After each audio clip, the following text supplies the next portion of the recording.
In front of me is Oppo A95 and today I would like to show you how you can turn on and use voice typing. You need to begin by accessing your device's keyboard and clicking on the microphone icon at the top right corner. If you can't see it, tap on this gear one next to clipboard. Then select voice typing and click on the gray switcher next to it to activate it. When you finished, go back to your keyboard and tap on the now visible microphone. After seeing Speak Now command, start typing.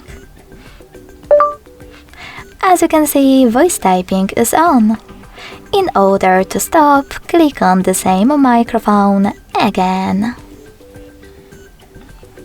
Thanks so much for watching. If you enjoyed this video, don't forget to leave a like, comment and subscribe. Bye!